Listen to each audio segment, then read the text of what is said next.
प्रेमचंद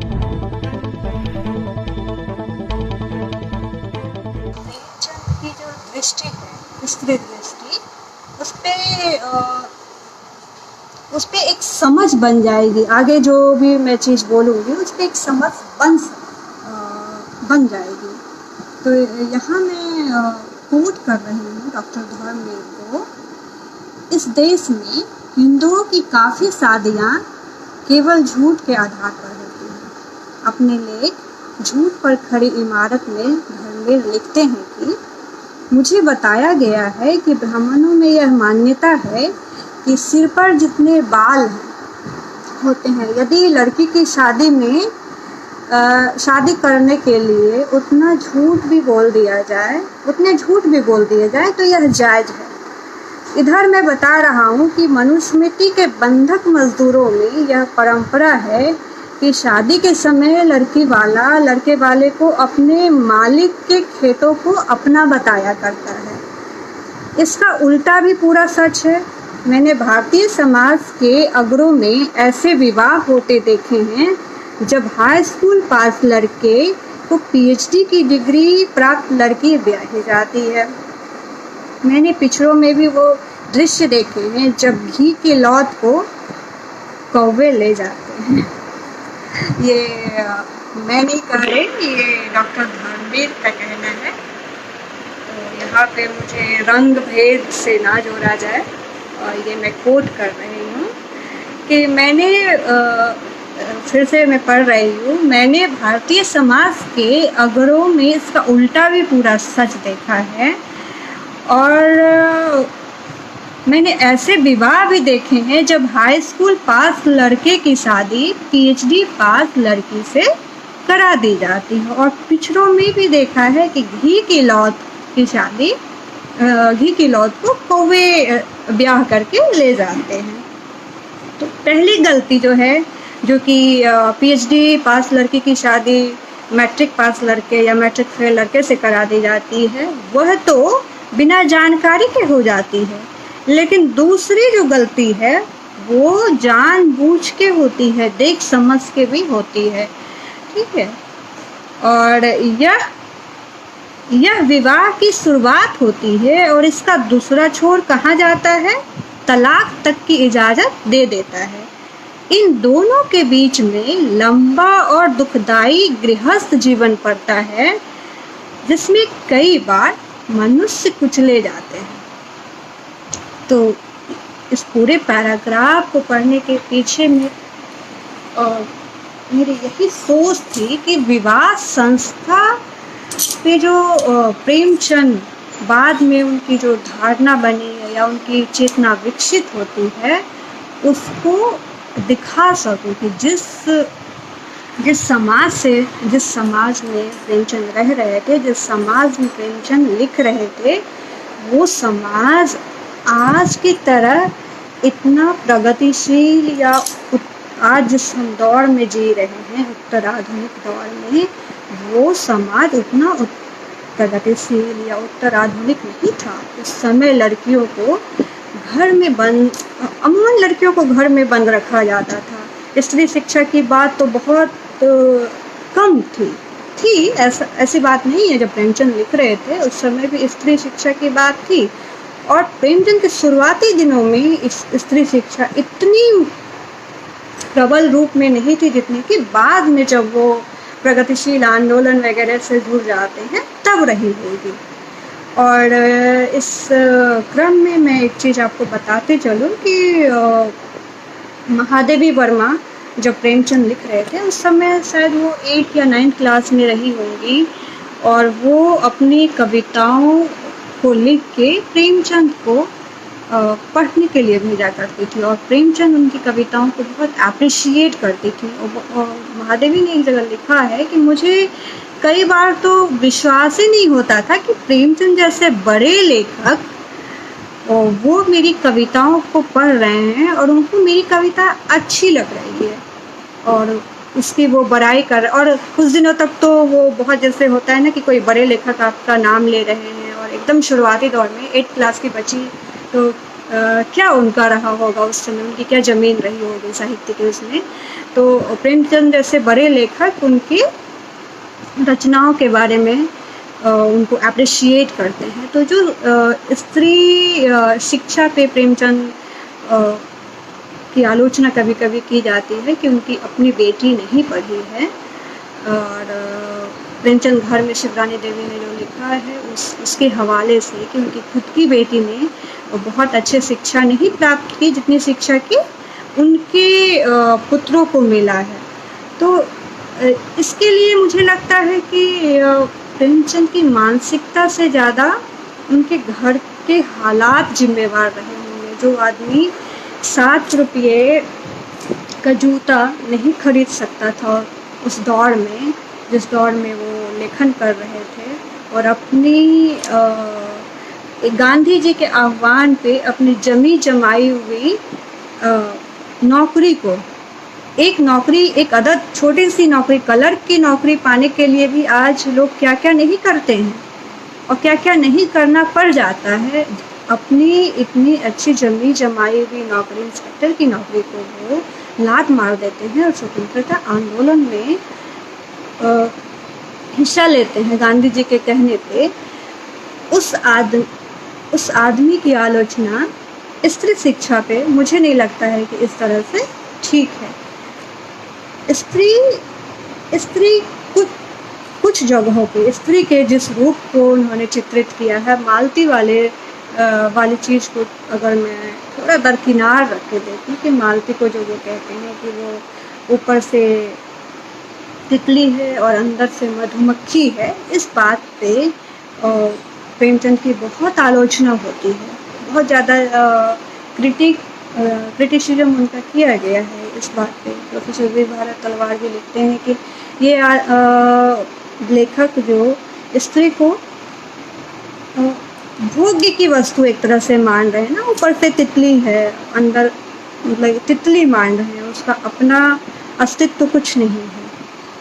लेकिन वही प्रेमचंद धनिया जैसे सशक्त स्त्री को भी करते हैं, हमारे सामने गोदान में लाते हैं। धनिया जैसे सशक्त स्त्री प्रेमचंद के अन्य पात्रों में नहीं मिलता है। तो वो प्रेमचंद के लेखकीय विकास को भी अगर हम देखें तो सुमन, जालपा या और स्त्रियों पर उनकी पहले के जो उपन्यासों में आती हैं, कभी गहना प्रेम है किसी में, तो किसी में जो बड़े घर की बेटी की नायिका है वो उसको ये है गुरूर कि वो बहुत बड़े घर की लड़की है और वो काम क्यों करेगी, अगर करेगी भी तो उसे करने की तो कभी आदत रही नहीं है।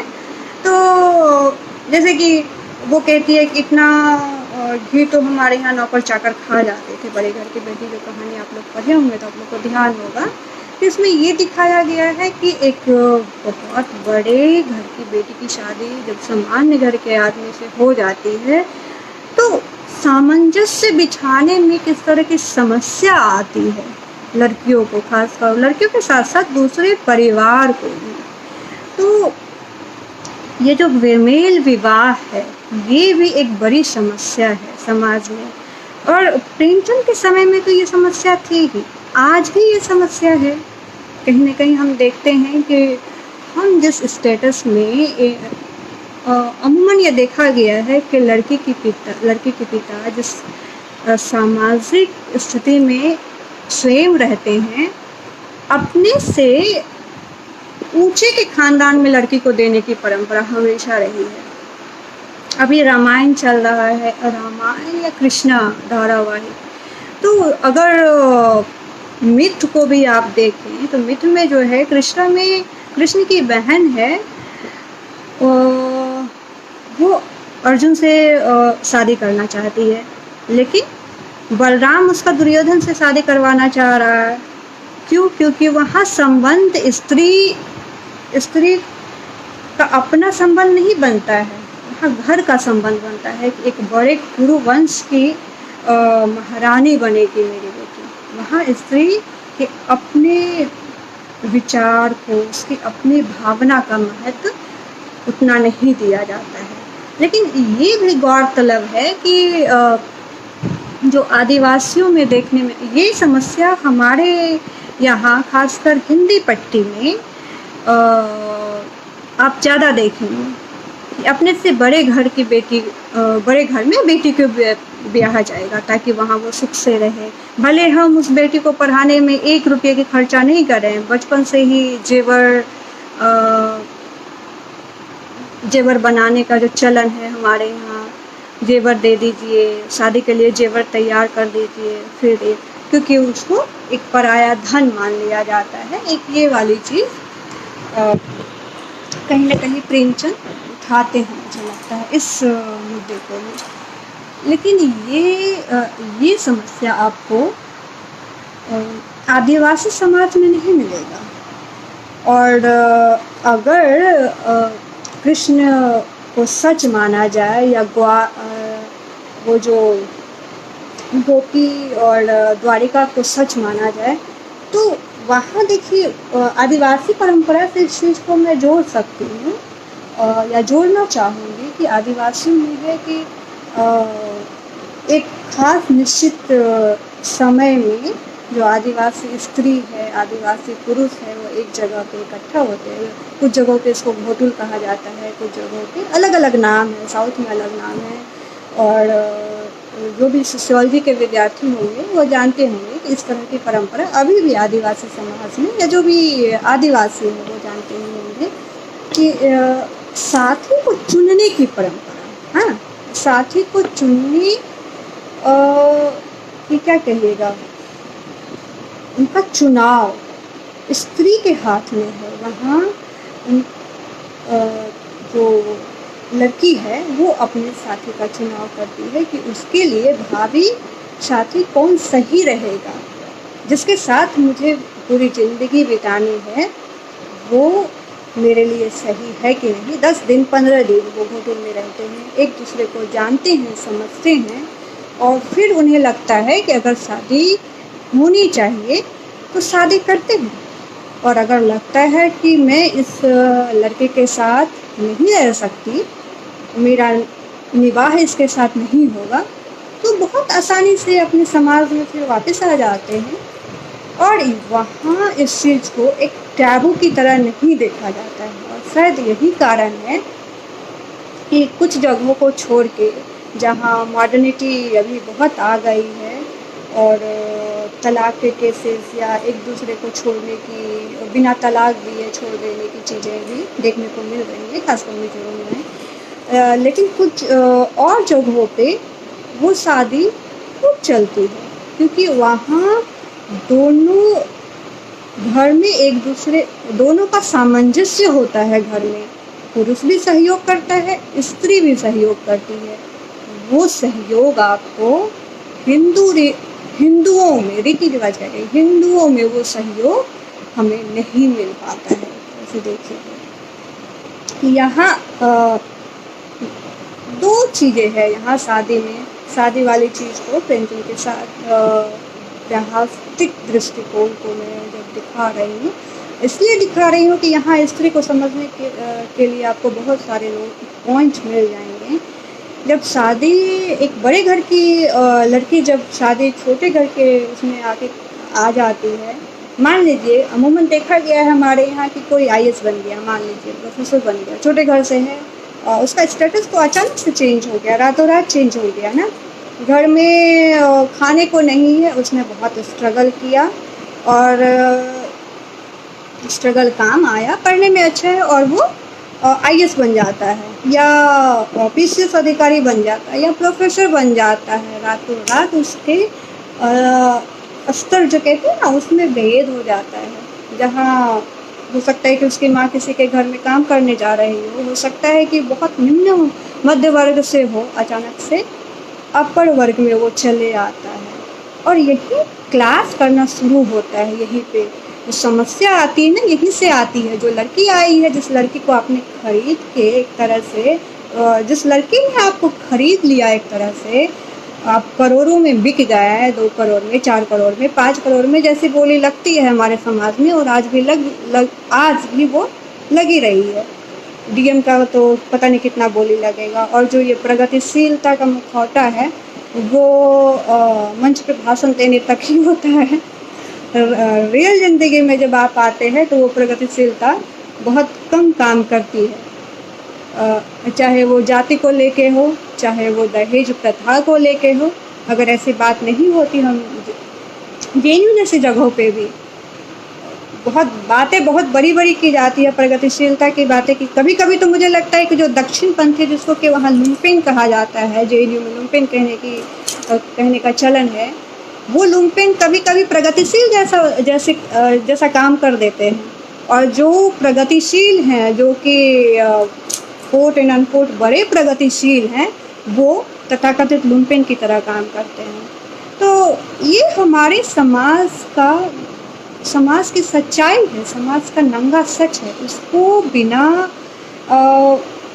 समझे आप ज़मीनी स्तर पर चीज़ों को नहीं समझ पाएंगे। और ये समझ जो किसी भी लेखक के समाज शास्त्रीय अध्ययन में, अगर आप गांव से जुड़े हैं या अपने समाज के लोगों से जुड़े हैं, तभी आपकी वो समझ विकसित हो पाएगी। जैसे रेणु के उसमें कहानियों में, उपन्यासों में आप देखिए, समाज का जो स्तरीय भेद है, जाति व्यवस्था में किस तरह से स्त्रियों का शोषण होता है। पुरुषों का तो शोषण होता ही है, स्त्रियों का किस तरह से जाति व्यवस्था में शोषण होता है, ये रेणु दिखाते हैं। और इस चीज़ को दिखाने के लिए रेणु को अलग से किसी समाजशास्त्रीय अध्ययन करने की जरूरत नहीं पड़ती है। जैसे अगर समाजशास्त्र के बड़े लोगों का आप नाम ले, तो थिंकर्स हैं, श्रीनिवासन हुए आपके, अनिल कुमार, या जो भी तमाम बड़े लोग हैं भारतीय सोशियोलॉजिस्ट को आप देखें, तो उनको भारतीय समाज को समझने के लिए एक केस स्टडी करना पड़ता है ना। रेणु जब मैला आंचल लिखते हैं, या प्रेमचंद जब मैला आंचल लिखते हैं, तो उनको इस केस स्टडी करने की ज़रूरत नहीं पड़ती है। क्यों नहीं पड़ती है? इसलिए कि वो उसी समाज से पले बढ़े हैं, उसी समाज में रह रहे हैं जिस समाज के बारे में या जिसके बारे में वो लिख रहे हैं। उनका समाज शास्त्रीय अध्ययन इसी कमरे में बैठ के नहीं किया गया है। वो जो लिखते हैं, जिसके बारे में चित्रित कर रहे हैं, जिसका चित्रण कर रहे हैं, वो उनके आस पड़ोस के लोग भी हो सकते हैं, उनके गांव समाज के भी लोग हो सकते हैं, जिनको उन्होंने देखा है, जिसके साथ वो अपनी ज़िंदगी बिता रहे हैं। तो ये जो तात्विक भेद है एक समाजशास्त्रीय अध्ययन में, जो थिंकर्स हैं या आलोचक हैं, उनकी समझ, और जो लेखक लिखते हैं, खासकर ग्रामीण पृष्ठभूमि से उठे हुए लेखक, उनमें ये बहुत अंतर आ जाता है। और यही अंतर आपको रेणु जी के यहाँ, जब आप रेणु की कहानियों को, रेणु के उपन्यास को पढ़ेंगे, हनीशनाथ रेणु के, या फिर गोदान को, प्रेमचंद के गोदान को आप पढ़ेंगे, तो आपको दिखेगा कि हवा हवाई में प्रेमचंद हवा हवाई में कोई बात नहीं कर रहे हैं। वो जो बात कह रहे हैं उसके पीछे एक ठोस सच्चाई भी है। मालती को वो तितली कहते हैं, लेकिन साथ ही उसके जस्ट आगे उसी पैराग्राफ में आप देख लीजिए, वो मालती को तितली कहते हैं। और एक जगह पे जब रामलीला हो रहा था, तो होरी उसमें नाटक मंचन करता है, तो होरी जब मालती का हाथ पकड़ता है तो उसको एक रस की अनुभूति होती है। तो इसलिए वीर भारत तलवार कहते हैं कि बताओ, मतलब ऐसा लड़कियों के लिए इन्होंने कह दिया है कि उसको एक पुरुष पकड़ ले रहा है, मतलब वो इतनी चंचला नारी है कि एक पुरुष के स्पर्श मात्र से वो इस कदर बह जाती है कि उसको अच्छा लगने लगता है वो स्पर्श। लेकिन साथ ही उसी के आगे प्रेमचंद यह भी दिखाते हैं कि वो जो उसका हास परिहास है, वो हास परिहास इसलिए है कि उस पर अपने बीमार पिता और 2 बहनों का भी भार है। और उस हास परिहास को वो उतनी दूर तक ही रखती है जितना दूर तक कि उसका काम चल जाता है। मतलब मालती का दैहिक शोषण कोई नहीं करता है। वो इतनी सशक्त महिला है, इंग्लैंड से पढ़ी लिखी आई है, इतनी सशक्त महिला है कि उसका दैहिक शोषण कोई नहीं कर पाता है। वो इस चीज़ को प्रेमचंद दिखाते हैं। और वीरेंद्र यादव इसी चीज़ पे मीनाक्षी पांडे ने एक लेख लिखा था, उस पर उनकी आलोचना करते हैं कि इस चीज़ को मीनाक्षी पांडे भी मालती के इंग्लैंड से पढ़े लिखे होने और उसके व्यक्तित्व को, हाँ प्रीति, इंद्रधनुष सही कह रही हो, तो उसके व्यक्तित्व को इस तरह से जो एक खास दायरे में सीमित प्रेमचंद कर देते हैं, उसकी आलोचना मीनाक्षी पांडे करती हैं। लेकिन वीरेंद्र यादव का कहना है कि मीनाक्षी इसी चीज़ के हवाले से कि बाद में प्रेमचंद ये दिखाते हैं कि उसके भाई छोटे बहनों का उसको पालन पोषण करना है, इसलिए वो उस स्तर तक लोगों को अपने नज़दीक आने देती है जितना तक कि उसका काम चल जाता है। मतलब वो अपने घर का भरण पोषण कर लेती है। तो हमारे समाज में विविध तरह के लोग हैं। एक जो सिस्टरहुड की कल्पना है और नारीवादी आलोचना में उस सिस्टरहुड की कल्पना आप धनिया और सीलिया में देख पाएंगे। मतलब आज से 100 साल पहले आप कल्पना कीजिए कि जो लेखक लिख रहा है, नारीवादी आलोचना में जो बात अब उभर के आ रही है, सिस्टरहुड वाली बात, बहनापा वाली बात, वो उस जमाने में प्रेमचंद आपको रेखांकित कर देते हैं पूरी तरह से। गोदान में आप देखिए तो इस चीज़ को धनिया और सीलिया एक छोटी निम्न जाति से है और माता दिन से उसका प्रेम पोषण चल रहा है, और धनिया ओबीसी से है। और अगर जाति की संकल्पना को आप जानते होंगे तो आप जानते होंगे कि जैसा कि हजारी प्रसाद द्विवेदी ने भी कहा है कि भारत में हर छोटी से छोटी जाति अपने से भी छोटी जाति ढूंढ लेता है। तो जो ये स्तरीय भेद है हमारे समाज में, उस समाज में धनिया पूरे गांव से लड़के, पूरे समाज से लड़के सीलिया को अपने घर में शरण देती है। ये शरण सिस्टरहुड ही है, आपसी बहनापा ही है, जो कि आज हम बातचीत करते हैं कि स्त्रियों में स्वयं में आपसी एका की कमी है, आपसी एकता नहीं है उनमें। हाँ, खासकर सवर्ण और दलित नारी विमर्श में इस चीज़ को रेखांकित किया जाता है कि इस तरह की समस्या हमारे यहाँ है। सवर्ण स्त्रियाँ दलित स्त्रियों का उसी तरह शोषण करती हैं जिस तरह से कि सवर्ण पुरुष दलित पुरुषों का या दलित स्त्रियों का शोषण करते हैं। और ये चीज़ अभी हाल फिलहाल एक सप्ताह पहले मुझे लगता है कि कोविड-19 के दौर में एक लड़की, जेएनयू की एक लड़की है, शायद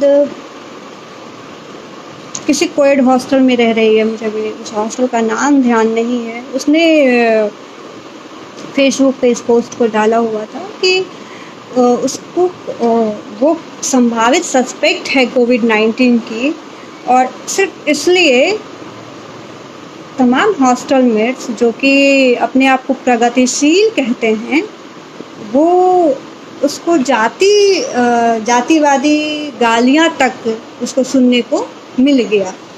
तो इस तरह की समस्याएं जो ऊपर से आपको दिखता है कि समाज बहुत प्रगतिशील है, या फिर उसने ये भी लिखा था, और चूँकि मैं भी 10-12 साल वहाँ रही हूँ जेएनयू में, तो मैंने भी देखा है कि वहाँ जो प्रगतिशीलता की बात की जाती है, उस प्रगतिशीलता के ओट में भी जाति व्यवस्था बहुत बखूबी काम करती है और फलती फूलती है। आपको ऐसे कहा जाएगा कि अच्छा, अगर आप प्रोफेसर से मिलने गए हैं, बड़े प्रगतिशील प्रोफेसर से, तो क्या नाम है आपका? अगर आप नाम बता रहे हैं और अपना सरनेम नहीं बता रहे हैं, या आपका कोई सरनेम नहीं है, जाहिर है, तो वो कोशिश करेंगे कि वो आपके सरनेम को जान जाएं। और ऐसा बहुत बड़े बड़े प्रगतिशील लोगों के साथ भी सुनने में और देखने में आया है। तो खैर, मैं जो बोल रही थी सिस्टरहुड वाले बात पे आओ, नहीं तो बहुत सारी बात इधर उधर हो जाएगी।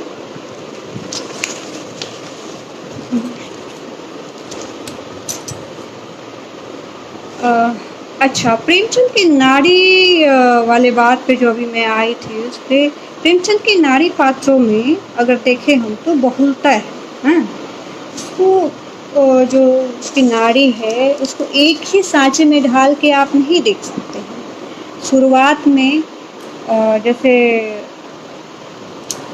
जो मैंने अभी पहले बताया कि गहना प्रेम या सेवा सदन और इस तरह में जिस नारी को उन्होंने चित्रित किया है, वैसे ही नारी धीरे धीरे जब वो लिखते चले जाते हैं, आगे बढ़ते हैं, तो वैसी नारी उनकी आगे की कहानियों में या आगे की उपन्यासों में उनको देखने को नहीं मिलता है। एक और स्त्री विषय पे कल प्रोफेसर अवधेश प्रधान सर ने भी कहा था, और मैं भी सोची थी कि मैं नोट की थी कि मैं आप लोगों को बताऊंगी। एक कहानी है, उस पर एक स्त्री, प्रेमचंद की एक कहानी है, उसमें एक स्त्री पार्क में लेटी हुई है। और हाँ, मनोवृत्ति कहानी, माफ कीजिएगा, मनोवृत्ति कहानी। उसमें क्या है, एक स्त्री है, पार्क में लेटी हुई है। रात में सब सुबह जब लोग उस पार्क में टहलने के लिए आते हैं तो तमाम तरह की बातें करने लगते हैं। कोई उसके ड्रेस को लेके, कोई उसको ऐसे अकेले लेटने को लेके, सबकी अपनी अपनी मतलब जो अंदर का है वो निकल रहा है। उसी क्रम में उस औरत का अपना ससुर भी आता है और वो भी कुछ बात अपनी रखता है। फिर वो अचानक देखता है कि अरे, ये तो मेरी बहू है। तो यहाँ पे आप ये देख सकते हैं कि जो अकेली स्त्री अगर किसी ने देख लिया, बाहर है, अकेली है, अगर उसके पहनावा में थोड़ा सा अंतर हो गया, मसलन मान लीजिए कि बिहार में साड़ी पहनने की ज़्यादा पहनती हैं लड़कियाँ या औरतें, और अगर किसी ने जींस पहन लिया है तो उसके पहनावे को लेके मतलब सीधे उसके चरित्र पे हमला कर दिया जाता है कि अगर वो भीड़ से थोड़ा सा हटकर है तो ज़रूर उसमें चारित्रिक दुर्बलता होगी, या लोग तुरंत सर्टिफिकेट लेके घूमने लगते हैं। तो इस चीज़ को भी, इस तरह की चीज़ों को भी प्रेमचंद अपने समय में ही रेखांकित कर चुके हैं, और आज भी यह सच है। और आज तो इसलिए भी बड़े लेखक कहते हैं त्रिकालदर्शी होता है, जो अगर वो कल्पना अगर करे या आने वाले समय की आहटों को वो पहले ही पहचान लेता है। आज हमारे समाज में जिस तरह से स्त्रियों को एक टूल में बदल दिया गया है, एक देह में बदल दिया गया है, उस देह को प्रेमचंद पहले ही देख लेते हैं, उस चीज को प्रेमचंद पहले ही समझ लेते हैं। एक और दलित विमर्श पे एक चीज है कि डॉक्टर धर्मवीर ने कफन कहानी, जो घिशु माधव और उसकी पत्नी का प्रसंग है बुधिया का, उसमें उन्होंने प्रेमचंद की बहुत तीखी आलोचना की है कि दलित घर का जिस तरह से चित्रण प्रेमचंद करते हैं वो सही नहीं है, और वो बहुत क्या कहिएगा, प्रेजुडिस, मतलब पहले से पूर्व धारणा के आधार पे प्रेमचंद ने इस कहानी को लिख दिया है कि उन लोगों की धारणा बनी हुई है कि दलित ऐसे ही होते हैं, कामचोर होते हैं, काम नहीं करना चाहते हैं, निकट्टू होते हैं, या जिस तरह से ये समाज में लोगों ने एक भ्रम फैला दिया है। तो उस चीज़ के लिए प्रेमचंद की आलोचना डॉक्टर धर्मवीर ने की है। मुझे लगता है कि कफन कहानी को अगर हम छोड़ दें, कुछ अतिरेक भी होता है, हालांकि कफन कहानी पे बहुत आलोचना उनकी की हुई है। कफन कहानी के परे आप देखिए, जिस जाति व्यवस्था की बात प्रेमचंद की खिंचाई जिस जाति व्यवस्था पे होती है, उनकी एक कैरेक्टर धनिया, जिस चीज़ पे इवन जिस चीज़ पे प्रेमचंद की आलोचना होती है, सिर्फ एक चरित्र धनिया को अगर हम उठा लें, मुझे लगता है कि बहुत सारी आलोचना तो उनकी ऐसे ही खारिज हो जाएंगी, या बहुत सारी आलोचनाएं उनकी ध्वस्त हो जाएंगी। इसका यूं ही अब देखिए, जाति व्यवस्था पे बात की जाती है और कफन कहानी की आलोचना हुई, कफन कहानी लिखने के लिए उनकी, और वो धनिया दाता दीन को कहती है कि भीख तो तुम मांगो, तुम भिखमंगों की जात हो। तो आज तो खैर बहुत सारी चीज़ें बदल गई हैं, परिस्थितियां बदल गई हैं। आज अब ओबीसी या दलित समाज मुखर रूप से वो बातचीत रख पाता है, बातचीत कर पाता है, अपनी चीज़ों को बता पाता है। उस समय जब इस परिस्थितियाँ इतनी स्पष्ट नहीं थी, मंडल रिजर्वेशन और इस तरह की सारी चीज़ें नहीं थी, उस समय आप देखिए कि धनिया के मुंह से प्रेमचंद ऐसी बात कहलवा देते हैं।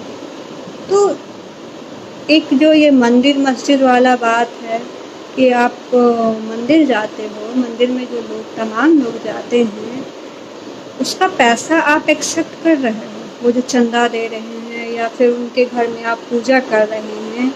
तो एक श्रमशील समाज, जो मध्य वर्ग है, हमारा किसान है, निम्न मध्य वर्ग है, और पूजा पाठ करके या मांग के जो खा रहे हैं या अंधविश्वास फैला रहे हैं, ये सिर्फ हिंदू ही नहीं, अगर मैं पूजा पाठ या अंधविश्वास की बात करें तो सिर्फ हिंदू ही इसमें नहीं है, तमाम लोग हैं। क्रिश्चियन में भी उतना ही अंधविश्वास है। वो पानी वहाँ भी पिलाया जाता है मंत्र फूंक के और पता नहीं क्या क्या करके कि ये हमारे इशू का है पानी, और वहाँ भी स्तरीय भेदभाव है। क्रिश्चियन में भी, नए क्रिश्चियन और पुराने क्रिश्चियन में भी उतना ही भेदभाव होता है जितना कि हिंदुओं की जाति व्यवस्था में भेद होता है।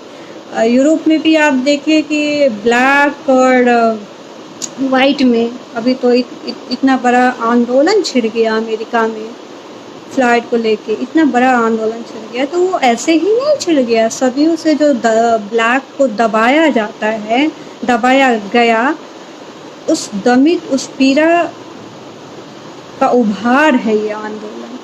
तो हम सीधे जब जाति व्यवस्था की बात आती है तो भारत के जाति व्यवस्था की आलोचना वर्ण व्यवस्था के आधार पे हम तत्काल कर देते हैं कि यहाँ पे तो 4 वर्ण है,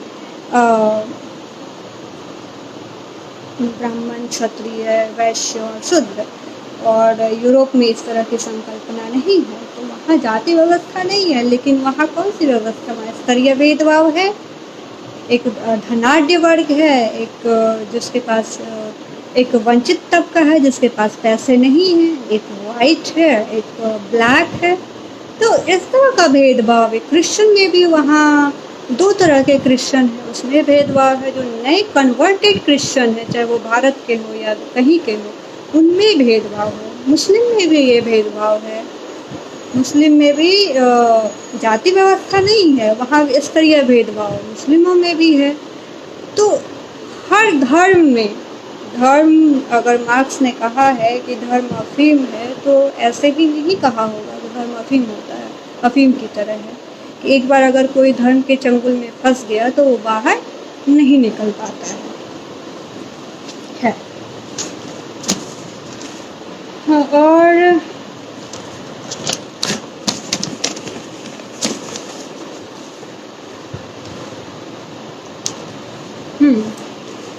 धनिया के कैरेक्टर को थोड़ा सा और मैं उस पर बोलूँगी कि एक जो गृहस्थिक प्रेम की अवधारणा है, मुझे लगता है कि कुछ बड़े आलोचक, उनको लगता है कि प्रेमचंद ने विवाह संस्था को नकारने की बात की है अपने उपन्यास में। हाँ प्रीति, आएंगे हम इस पे। पहले हम इस पे बात कर लें। प्रेमचंद विवाह संस्था को नकारने की बात करते हैं। हाँ, ऐसा इस तरह की आलोचना की जा रही है आजकल। तो मुझे लगता है कि प्रेमचंद, और ख़ासकर वो जो मालती मेहता है, वो जब बाद में लिव इन रिलेशनशिप में रह जाने की बात करते हैं, एक संकेत भर दे के प्रेमचंद छोड़ देते हैं, और उसके आगे क्या होता है नहीं होता है इस तरह की कोई खबर हमें नहीं मिलती है गोदावरी में। आप देखिए, तो लोगों का मानना है, आलोचकों का मानना है कि जो एक विवाह संस्था में जिस तरह से स्त्रियों को एक मजदूर की तरह ट्रीट किया जाता है, कि अगर हम विवाह करके स्त्री को ले आते हैं तो घर का पूरा देखभाल, अपने बीमार माता पिता का देखभाल से लेकर बच्चों को पालने की जिम्मेवारी, शिक्षा विक्षा जो भी है, पुरुष कमाने जाएगा, उसके बाद घर का जितना काम है वो स्त्री करेगी। और जैसे जैसे स्त्री आज के दौर में पढ़ लिख रही है, अब उनमें ये चेतना आ रही है कि मेरा काम, मैं एक मशीन नहीं हूँ, मेरा काम बच्चे पैदा करना ही सिर्फ नहीं है, सिर्फ मेरा ही काम तुम्हारे माता पिता का सेवा करना नहीं है, और इस तरह की तमाम चीज़ें। और उसके बाद उनमें वैवाहिक संस्था के प्रति एक नकारात्मक भाव धीरे धीरे स्त्रियों में आने लगा, और वो विवाह संस्था से, या आज के युवा वर्ग विवाह संस्था को नकार रहे हैं और लिव इन रिलेशन वाली बात पे ज़्यादा ध्यान दे रहे हैं। तो मुझे लगता है कि यह एक हद तक तो सच है, इसमें सच्चाई है कि लिव इन रिलेशनशिप आज के उत्तर आधुनिक युग में हो रहा है, समाज में हम देख रहे हैं ऐसी चीज़ें हो रही हैं। लेकिन वहीं उसी उत्तर आधुनिकता के दौर में तमाम वैवाहिक साइट्स भी हैं, और जो बड़े बड़े प्रगतिशील या बड़े पढ़े लिखे बच्चे हैं, युवा हैं, वो उस साइट्स पे जा रहे हैं। देखिए, मुझे लगता है कि जब युग बदलता है, समाज बदलता है, तो मनोवृत्ति में भी परिवर्तन आते रहता है। जो शुरुआत में मैंने डॉक्टर धर्मवीर को कोट किया कि पहले क्या था कि जवान दे दी गई कि भाई लड़की की शादी करवा देनी है, चाहे वो कैसी भी हो। हाँ, उसका वर्णन इतने अच्छे से किया जाएगा कि उसकी शादी हो जाएगी। फिर तो एक बार लड़का बंध गया खूंटे से, तो बंध गया, फिर उसमें तमाम सामाजिक जिम्मेवारी, नैतिक जिम्मेवारी ठोक दी जाती थी, और लड़का उससे हट नहीं पाता था, पुरुष उससे हट नहीं पाता था, और निवाह कर ले, जो निवाहने वाली चीज़ थी उस चीज़ को शुरुआत में ज़्यादा तवज्जो दी गई। आज वो निवाहने वाली चीज़ कम रह गई है। ये बात वाकई में सच भी है। स्त्री पुरुष दोनों चेतनशील हो रहे हैं, लड़कियां भी पढ़ लिख रही हैं, आगे बढ़ रही हैं।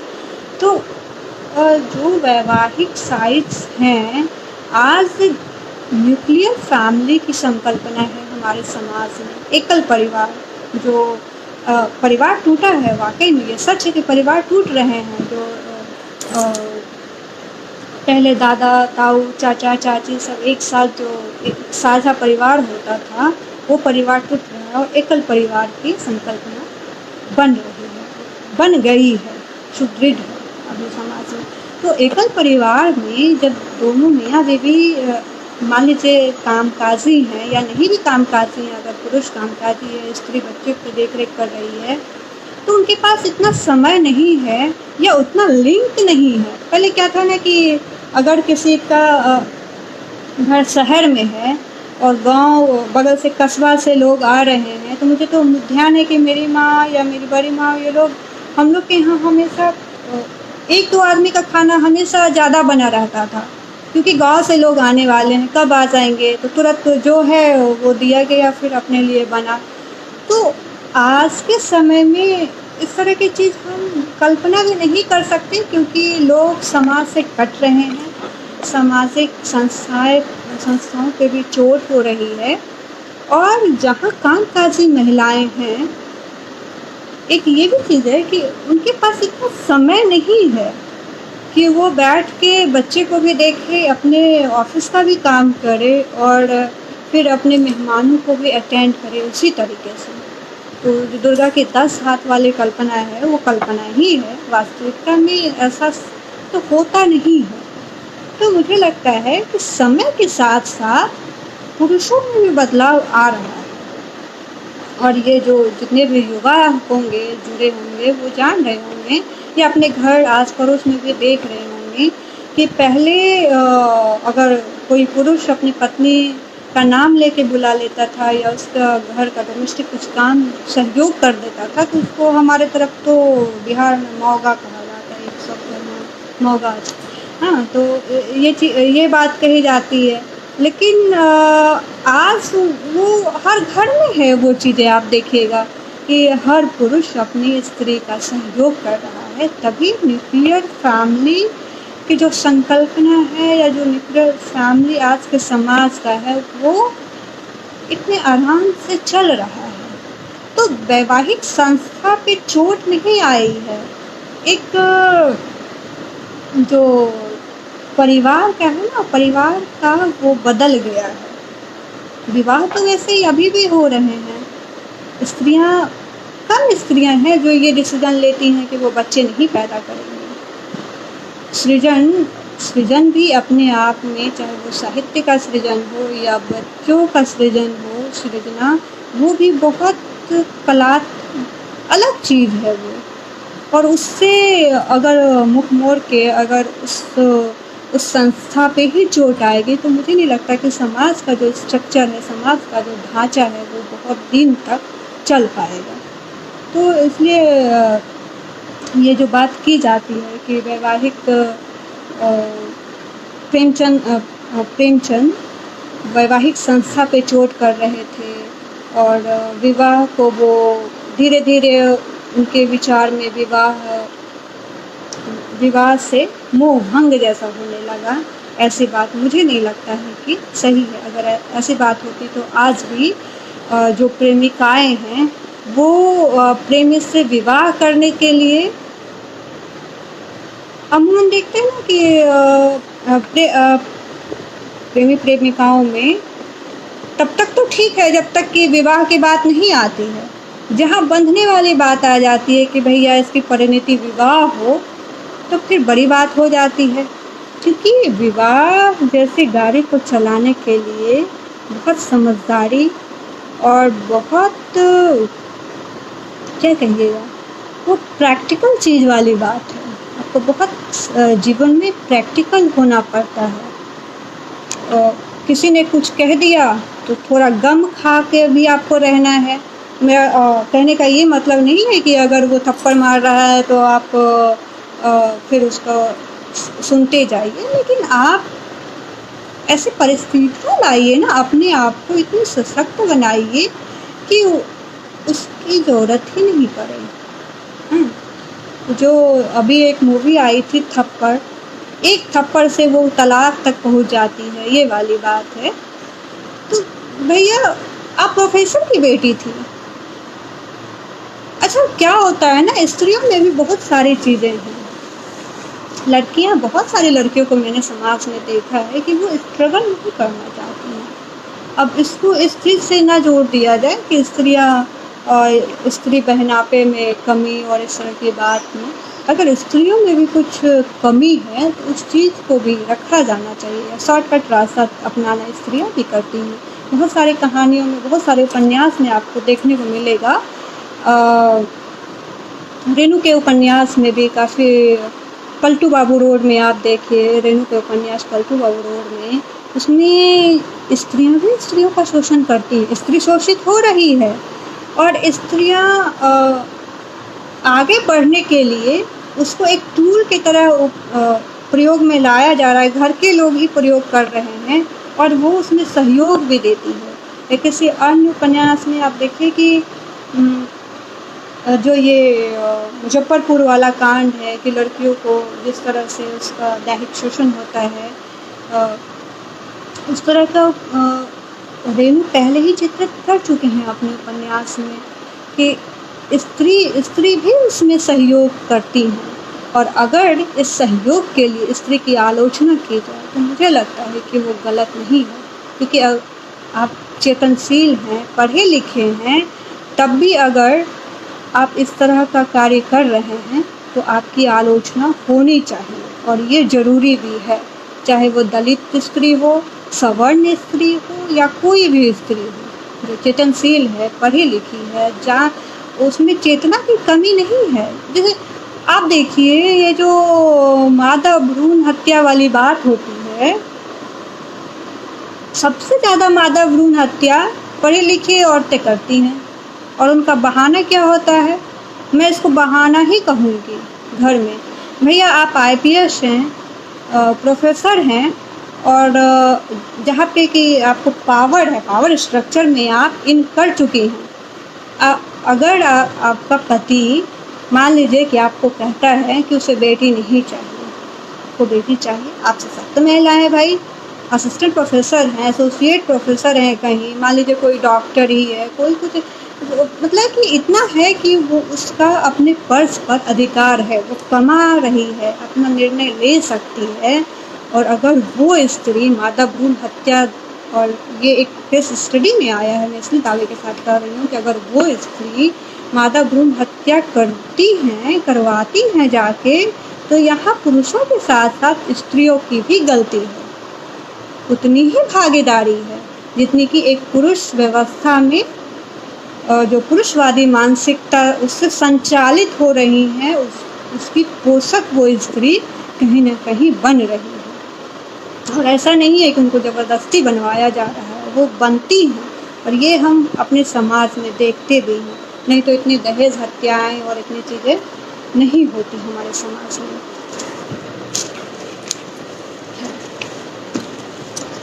और प्रेमचंद पे तो मुझे लगता है कि काफ़ी काम का कुछ मैं बात कर ली हूँ।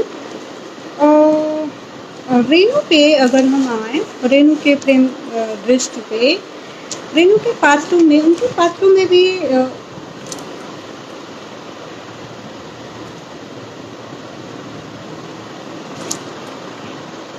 देखिए, प्रेमचंद ने गृहस्थिक प्रेम को ज़्यादा उभारा है।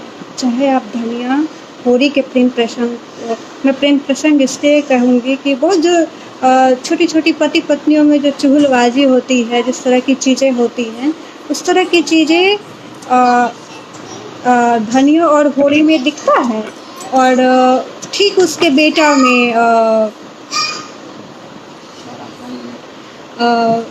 क्या कहते हैं, गोबर और झुनिया के प्रेम प्रसंग में भी आप देखें तो इनमें भी हमें देखने को मिलता है कि झुनिया और भोला, सॉरी माफ़ कीजिएगा, गोबर और झुनिया का जो प्रेम प्रसंग है वो ऐसा प्रेम नहीं है जो बस क्या कहते हैं कि देखे और हो गया, प्लेटोनिक टाइप उस तरह का, या नाम सुना और प्रेम हो गया, वो साहचर्य से उपजा प्रेम है उनके यहाँ। हाँ, चाहे वो धनिया का हो या होरी का हो, मतलब दोनों एक दूसरे, जो एक अवनीश गुप्ता सर ने लिखा है कि पति पत्नी गाड़ी के दो पहिए हैं, लेकिन एक स्कूटर का और एक ट्रैक्टर का लग जाएगा तो यही रोना हमेशा रहेगा।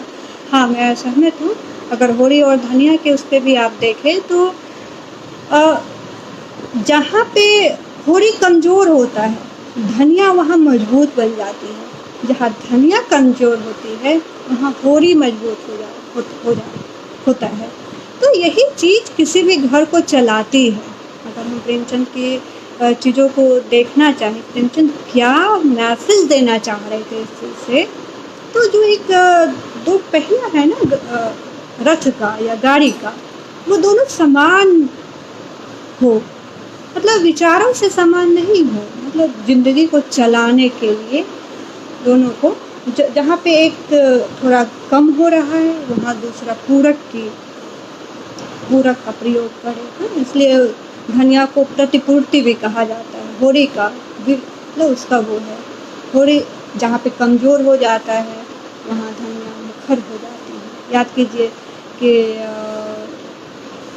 जब दाढ़ बढ़ने वाली बात होती है या उसके घर से पैसा पुलिस आता है पुनिया के घर में तलाशी लेने के लिए, तो वो घूस में पैसा देना चाहता है होरी, लेकिन धनिया पैसा नहीं देने देती है, क्योंकि उसको पता है कि अभी तो ये मर्जाद बचाने के लिए पैसा दे देगा, लेकिन बाद में हमारे पास खाने को भी पैसे नहीं है, खाने को भी अन्न नहीं है, मर्जाद ही सारी चीज़ नहीं है। वो कहती है ना कि तुम्हारी मर्जाद जात नहीं जाती है जब तुम अपनी पत्नी को पीटते हो। तो बहुत कुछ जगहों पे धनिया बहुत मुखर हो जाती है और अपने पति की आलोचना बहुत सशक्त ढंग से करती है। वो सशक्तता, वो चीज़ आपको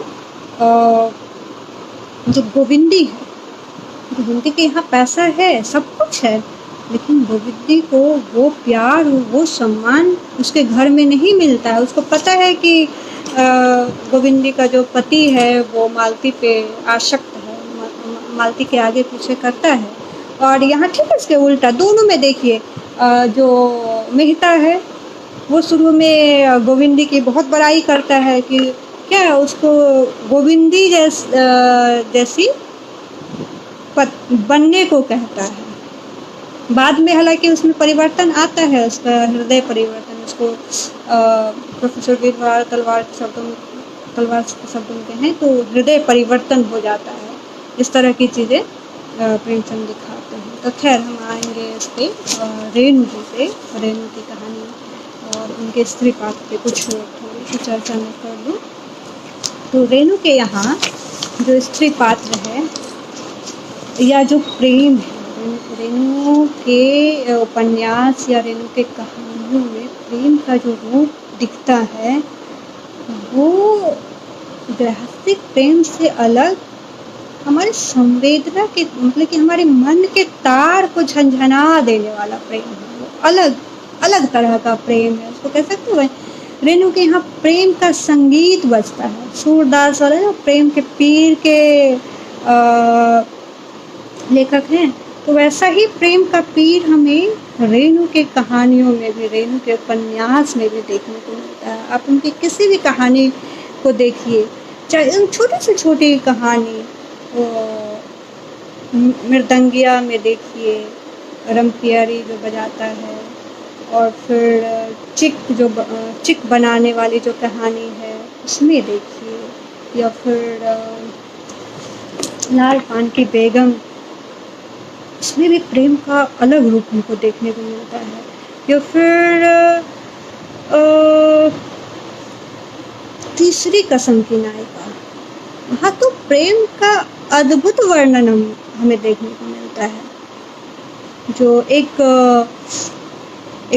प्रेम का कहते हैं ना, जो स्वर्ग नरक कल्पना सच है या नहीं भी है, मिथ्य में भी है, तो जो एक लौकिक अलौकिक वाली बात होती है ना, तो अलौकिक आनंद जो तीसरी कसम में आपको मिलेगा, वो वैसा प्रेम आपको अन्य जगहों पे कम देखने को मिलता है। मुझे लगता है कि किसी एक विचारधारा के नाम पे किसी लेखक को नहीं पढ़ा जाना या उसकी आलोचना करना, उसमें कोई दम नहीं है, जबकि उस लेखक के यहाँ प्रेम का इतना बड़ा वातायन है। जब आप उनकी कहानियों को पढ़ेंगे, आप देखेंगे, ठेस में देखिए किस तरह से प्रेम, मतलब वो एक लड़का लड़की वाला या दैहिक प्रेम ही नहीं, संबंधों का प्रेम भी यहाँ दिखाया गया है कि किस तरह से छोटे बड़े का संबंध, किस तरह से गांव की औरतों में आपसी मनमुटाव के बावजूद प्रेम बना रहता है।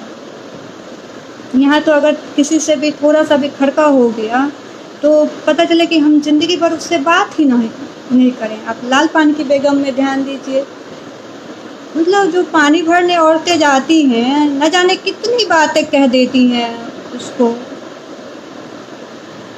लाल पान बेगम की जो नायिका है उसके बारे में, एक बिजली बत्ती भुक करता है उसके आंगन में, बूटों की छाप और इस तमाम चीज़ें, और उसके रिप्लाई में वो भी बहुत बात बोलती है झुमरी की पतोहू को, या और भी जो उसकी पड़ोसी बुआ है, मक्खनी फुआ, उसके बारे में। लेकिन जब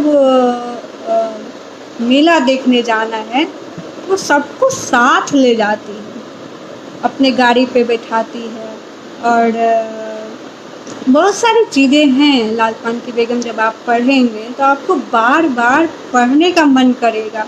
रेनू की कहानी की एक खूबसूरती है, हाँ, कि जब आप उसको पढ़ते हैं ना तो आपको वो अपनी तरफ खींचता है।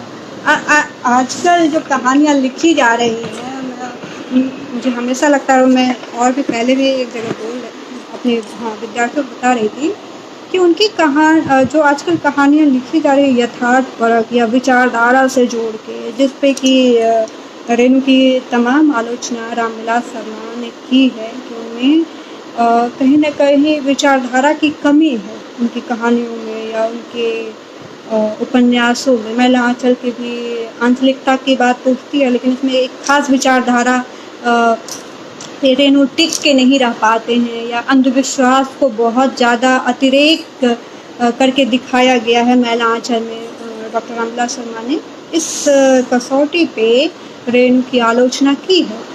लेकिन आप महिला आंचल को ध्यान से पढ़िए, आपको वो सारी कसौटियाँ,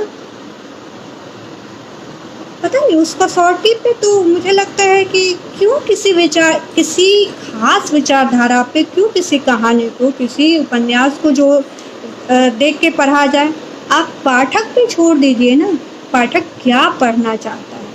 अगर हम प्रगतिशील विचारधारा से कोई लेखक लिख रहा है, ठीक है, वो सही बात है, उसे लिखने दीजिए। नागार्जुन ने प्रगतिशील विचारधारा से लिखा है, और उनकी तमाम कहानियाँ, उपन्यास, इसमें प्रगतिशीलता की झलक बहुत मारक है, हाँ, मारक रूप से दिखती है।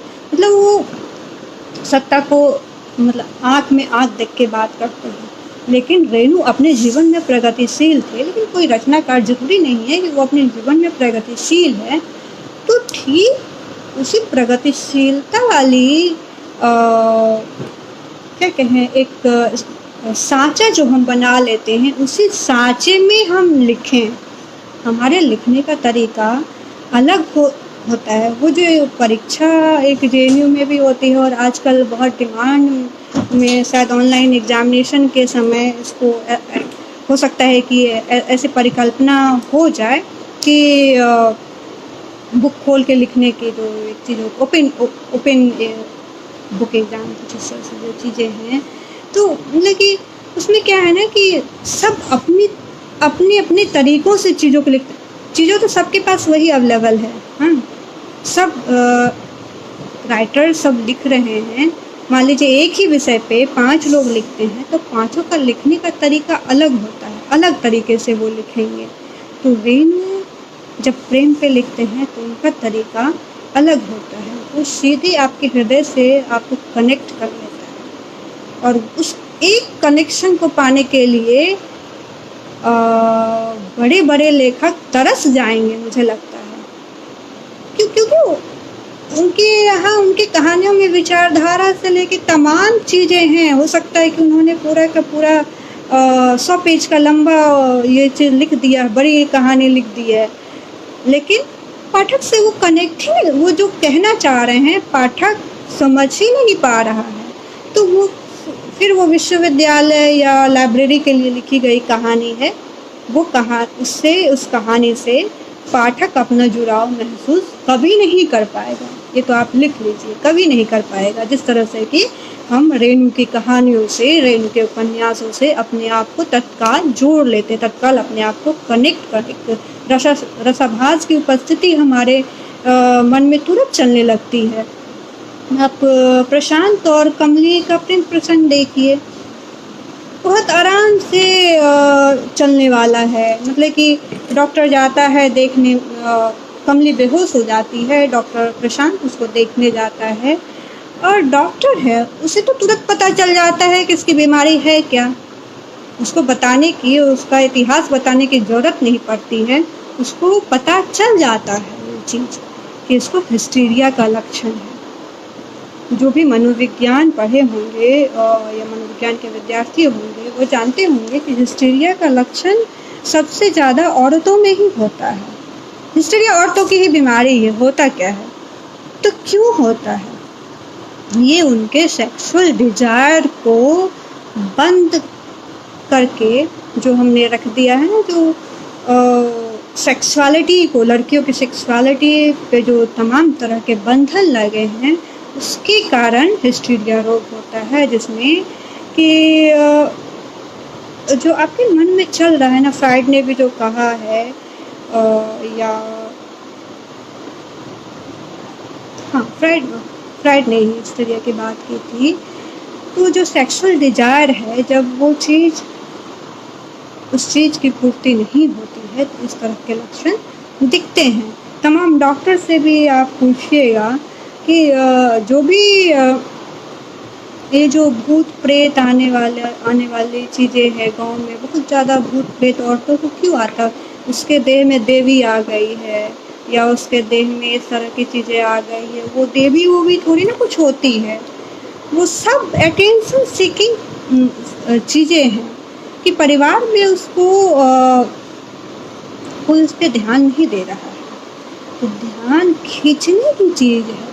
किसी का पति चला गया है बंगाल कमाने के लिए, नई नई शादी हो गई, 1-2 महीने रहे और पति चला गया बंगाल कमाने। अब उसकी सेक्सुअलिटी तो कम हो नहीं जाएगी, वो कहीं ना कहीं तो निकलेगा। गांव में सबसे ज़्यादा सेक्सुअल रिलेशनशिप बनते हैं। समाजशास्त्री अध्ययन कहिए या जो गांव में रह रहे हैं वो लोग जानते होंगे कि यहाँ सबसे ज़्यादा सेक्सुअल रिलेशनशिप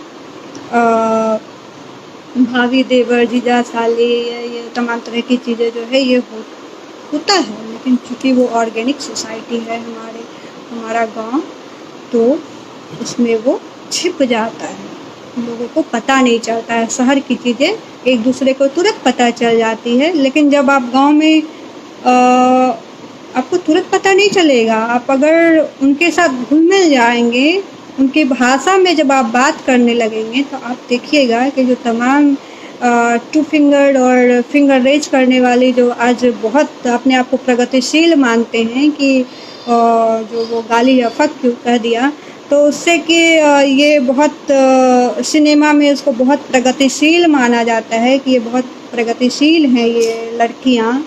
इस गाँव में ये सामान्य है। विवाह के गीतों में देखिए ना, जो वो चीज़ें थी गाली देने का, उससे ज़्यादा गंदी गंदी और भद्दी गालियाँ उसमें विवाह में दी जाती हैं, दी जाती रही हैं। अब तो परंपरा काफ़ी कम हो गया है, तो इसलिए दी जाती रही हैं कि जो सेक्सुअलिटी है, जो ये चीज़ें हैं जो दमित करके रखी गई हैं, वो कहीं ना कहीं इसी रूप में वो बाहर निकले। गांव में जब 5 औरतें मिलती हैं, अच्छा ये जो, और ये भी बड़ा मज़ेदार है, एक वाक़या मैं आपको बताऊं। जब आप मैला आंचल पढ़ रहे हैं तो इसलिए मैं इसे जोड़ रही हूँ कि उसमें जो लक्ष्मी है वो मंदिर में रहती है, और मंदिर का महंत तो उसका शारीरिक शोषण बचपन से ही करता आ रहा है। तो ये गांव के सब लोगों को पता है, सारे लोग जानते हैं। तो हमारे गांव में जो एक ये बात होती है ना कि किसी उसके पास चले जाइए, महंत के पास चले जाइए, झाड़ फूक वाले के पास चले जाइए, और कान में फूक दिया तो बेटा हो गया, या मिथ में भी जो हमारे इस तरह की चीज़ें थी, तो उन लोगों को सबको अच्छे से पता है कि बेटा होता कैसा है या बच्चे होते कैसे हैं। हाँ, जब उनकी अपने लोकल लैंग्वेज में आप बात करेंगे तो सब वो जानते हैं, लेकिन चीज़ों को एक्सेप्ट नहीं करते हैं। और यही एक्सेप्टेंस, ये जो स्वीकृति है ना चीज़ों के संबंधों अलग अलग तरह के जो संबंध गांव में बनते हैं, बिगड़ते हैं, राजनीति से लेकर तमाम तरह की चीज़ें ये मैला आंचल में रेणु दिखाते हैं। और वो बहुत मैत्री पुष्पा चाक में जो दिखाती हैं खुले रूप में, उसको तो रेणु बहुत पहले दिखा चुके हैं। आप उनके मैला आंचल में पढ़िए, आपको दिखेगा कि फुलिया ड्राइवर का प्रसंग है या फुलिया सहदेव मिश्र का प्रसंग है, इसमें भी बहुत खुले रूप में वो दिखाते हैं कि किस तरह से स्त्रियों का दैहिक शोषण होता है, या दलित स्त्रियों का किस तरह से दैहिक शोषण होता है। सहदेव मिश्र के यहाँ उसके बाप का टीपा लगा हुआ है, फुलिया के बाप का, और सहदेव मिश्र पकड़ा जाता है जब उसके गांव में जाता है सिलिया के। फुलिया और सहदेव मिश्र वाला कि जब फुलिया के हाथ में पैसे आ जाते हैं तो वो सहदेव मिश्र को बुलाती है अपने यहाँ और उसको तस्तरी में, कांच के तस्तरी में सौंफ सुपारी खाने को देती है। और जो भी आगे होता है, आप सब जो भी कहानी पढ़े हैं या उपन्यास पढ़े हैं वो जानते होंगे। तो मेरा दिखाने का ये यहाँ इस प्रसंग को दिखाने का यही था कि जो दलित शोषित, एक पहले वो शोषण का शिकार होती है सहदेव मिश्र से, बाद में वो सशक्त है, वो तो चाहती तो नहीं भी बुला सकती थी, या सहदेव मिश्र डर के भी नहीं आता क्योंकि अब उसके हाथ में पैसा आ गया है, अब वो धनी हो गई है, लेकिन सिलिया उसको खुद बुलाती है अपने घर में। तो जो अवैध संबंध गांव में बनता बिगड़ता है, इस चीज़ की तरफ भी रेणु जी इशारा इस प्रसंग के बहाने करते चलते हैं। और जहाँ तक प्रेम वाली बात है, कमला और प्रशांत के प्रेम को देखिए किस सहजता से रेणु आगे बढ़ाते हैं। मतलब रेणु के यहाँ क्या है ना कि जो व्यंग में आपको व्यंग नहीं मिलेगा उनके यहाँ, जैसे कहते हैं ना व्यंग की मार, इस तरह की चीज़ें नहीं है उनके यहाँ। बहुत एक जो फागुनी हवा है, जहाँ जिस समय ना कहते कि प्रेम, फागुन में प्रेम फलता फूलता है, तो वो बासंती हवा वाली बयार आपको उनके प्रेम के वर्णन में देखने को मिलेगा। देखिए प्रशांत और कमली के प्रेम वाले वर्णन को कैसे रेणु करते हैं। सुई नहीं, कमला फिर होश में आती है, तुम मुझे सुई से डराते हो, चिढ़ाते हो, कितना अच्छा लगता है मुझे, फिर मीठी दवा भेज दूंगा। हाँ जी भेज देना, पूछते हो क्या, तुम्हारी बोली क्या कम मीठी है, लेकिन तुम एक बार जरूर आया करो, नहीं आओगे तो मुझे डर लगेगा। सिपहिया टोली की कुसमी कहती थी, डॉक्टर मुझसे भी पूछता था मीठी दवा चाहिए क्या, झूठ बोलती है, मैं नहीं विश्वास करती, डॉक्टर ऐसा नहीं है, कुसमी झूठ बोलती है। फिर वो डॉक्टर को खबरदार भी करती है कि कुसमी बड़ी चालबाज लड़की है, उसने बहुतों को बदनाम किया है। ये जो विश्वास है, मुश्किल से 1 या 2 दिन, मुझे लगता है 2-3 बार डॉक्टर मिला होगा उससे, और कमली के अंदर एक विश्वास बन जाता है डॉक्टर के प्रति। वो देखिए विश्वास प्रेम का आधार होता है, चाहे गृहस्थिक प्रेम हो या कोई भी प्रेम हो, उसका आधार विश्वास ही है। विश्वास से बहुत से बड़ा जंग भी जीता जा सकता है और प्रेम भी आप जीत सकते हैं। प्रेम में याद कीजिए गोदान में गोबर और झुनिया का प्रेम प्रसंग। हाँ, वहाँ भी क्या है कि दोनों बात करते करते चल रहे हैं, रोज जाता है गोबर उसके यहाँ।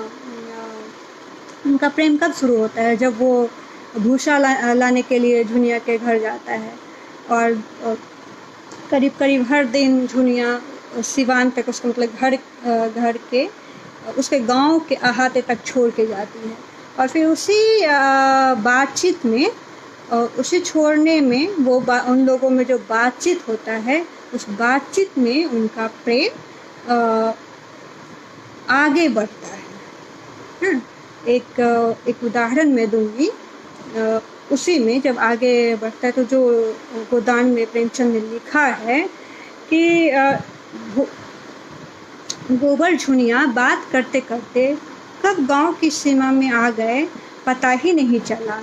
झुनिया कहती है, तुम तो बड़े मुरहे हो, बताया भी नहीं कि तुम्हारा गांव आ गया। गोबर उससे कहता है, और भी बातें होती है, तो गोबर कहता है कि तुम्हें जब भी देखता हूँ जी करता है कि कलेजे से लगा लो, कलेजे में बसा लो। हालांकि कुछ आलोचक गोबर और झुनिया के प्रेम प्रसंग को थोपा हुआ भी मानते हैं। उनका मानना है कि प्रेमचंद ने जबरदस्ती इस प्रेम प्रसंग को डाल दिया है, इसकी ज़रूरत नहीं थी और ये सहज प्रेम प्रसंग नहीं है, ये जबरदस्ती कराया गया। कह सुन के इस तरह से कहीं प्रेम होता है भला? तो साहचर्य से भी प्रेम विकसित होता है। इसका तो सबसे बड़ा उदाहरण हमारे मिथ में गोपी और कृष्ण का ही प्रेम देख लीजिए। वो साहचर्य से विकसित प्रेम है, वो प्लेटोनिक, आज के तरह का प्लेटोनिक प्रेम नहीं है। वो प्रेम या दैहिक स्तर का प्रेम नहीं है, वो प्रेम अलग तरह का प्रेम है जो गोपी और कृष्ण एक दूसरे से करते हैं। गोपी और कृष्ण साहचर्य से उपजा हुआ प्रेम, तो वही प्रेम का रूप हमें यहाँ देखने को मिलता है। यहाँ ये भी आप ध्यान दे सकते हैं कि प्रेमचंद बहुत दूर की चीज़ भी देख लेते थे, या अपनी कहानियों में या अपने उपन्यासों में उस चीज़ को कहीं ना कहीं रेखांकित करना चाहते थे। अगर वो चीज़ों को भी लाते थे तो इसलिए भी लाते होंगे कि होली में जो विधवा विवाह की पैरोकारी स्त्री वाली बात जो की जाती है, उसमें आप देखिए कि होरी का तो इकलौता बेटा है गोबर, हाँ, और हर तरह से देखने में अच्छा है, ठीक ठाक ज़मीन भी है। मान लीजिए कि ज़मीन बाद में उनका निकल भी जाता है, लेकिन उसकी शादी तो ठीक ठाक ढंग के उनके अपनी बिरादरी में हो जाती। फिर एक विधवा से प्रेम कराने की क्या सूझी प्रेमचंद को, जिसको कि जिस पे कि और भी लोग जिसके पीछे जाते हो, क्योंकि वो दूध बेचने जाती है। और यहाँ पे ध्यान दिया जा सकता है, वीरेंद्र यादव इस चीज़ को उन्होंने रेखांकित किया है कि जो सशक्त नारी वाली बात है कि प्रेमचंद की नारी कितनी सशक्त है कि वो दूध बेचने जाती है और जिसके यहाँ दूध देने जाती है वो उसको मतलब कि दूध लेने के बहाने उसका दैहिक शोषण करना चाहता है, तो उसको लात मार के गिरा देती है। तो वो इतनी जो धनिया है, इतनी सशक्त है।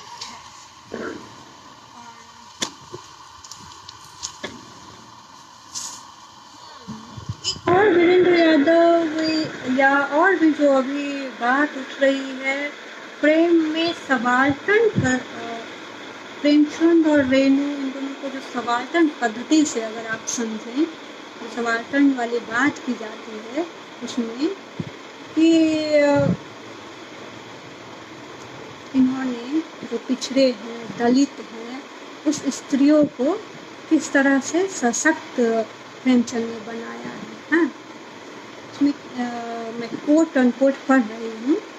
समाज शास्त्री जब गांव की संरचना का अध्ययन करते हैं तो वह बहुत कुछ किताबी होता है। यही कारण है कि M.R. श्रीनिवास को यादव से रचा गांव एवं श्यामचरण दुबे को भारतीय गांव जैसे समाज शास्त्रीय अध्ययन करने पड़े। इस संदर्भ में समाज शास्त्री श्यामचरण दुबे की यह स्वीकारोक्ति यहाँ उल्लेखनीय है कि रेणु के उपन्यास समाज वैज्ञानिक दस्तावेज नहीं है, पर ग्रामीण जीवन को जिस सूक्ष्मता से उन्होंने देखा है, बहुत से समाजशास्त्रियों के लिए वह कठिन है।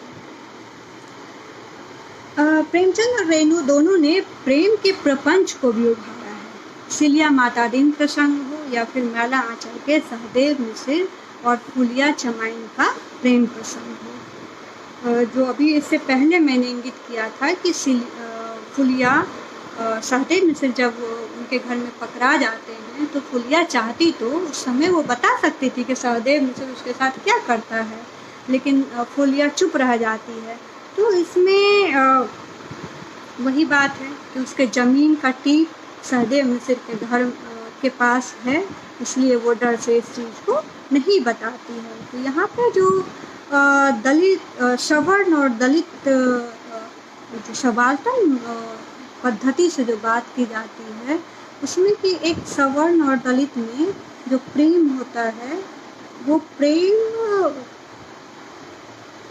उसमें भी शोषण है, चाहे वो शोषण सिलिया का हो, माता दिन करता है, वो बाद में सिलिया रानी और ये वो तमाम तरह की चीज़ें करता है, लेकिन बाद में उसकी स्वीकारोक्ति देखिए कि ये औरत जितना काम कर देती है उतना काम तो 10 जन मिलके भी ना कर पाए।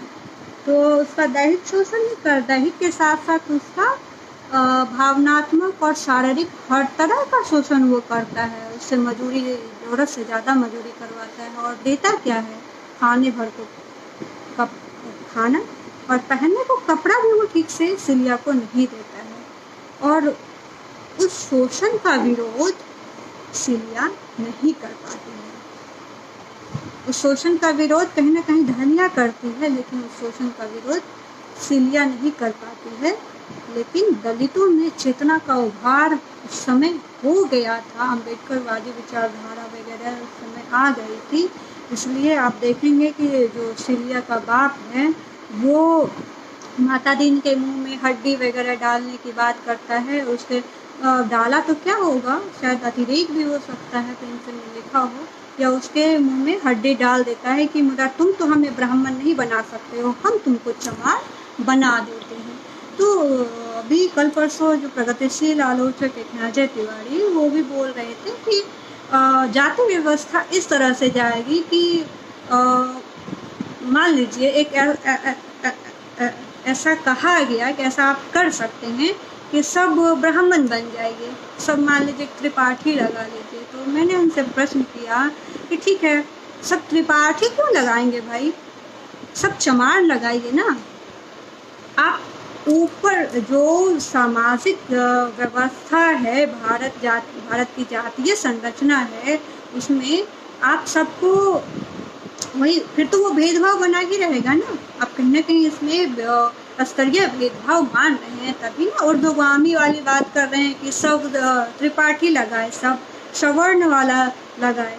आप दलितों वाला लगा लीजिए, जब कोई भेदभाव ही नहीं रहेगा तब दलित का ही लगा लीजिए। या तो मुझे लगता है कि सरनेम लगाने की ज़रूरत ही क्यों है, जैसा कि साउथ में भी किया जा रहा है, धर्म नहीं है, एक कॉलम हटा दिया कि कोई भी धर्म हमारा नहीं है, कोई भी हमारी जाति नहीं है। तो अगर जाति व्यवस्था को मिटाना है सबाल्टर्न पद्धति से देखें तो आप किसी भी तरह के सरनेम को ही हटाइए व्यवस्था से, तभी समाज में अगर आप चाहेंगे तो एक परिवर्तन आ सकता है, समानता वाली बात बन सकती है। मुझे लगता है कि करीब करीब मैंने हर चीज़ को रेखांकित करने की कोशिश की, वो चाहे वो प्रेम का अलौकिक रूप हो डॉक्टर कमली के प्रसंग में, या सहदेव मिश्र या फुलिया और माता दीन के प्रसंग में जो पाखंड वाली बात आती है, इस तरह की चीज़ें जो प्रेमचंद उद्घाटित करते चलते हैं। आप लोग मुझसे जुड़े रहे, आप लोगों का शुक्रिया।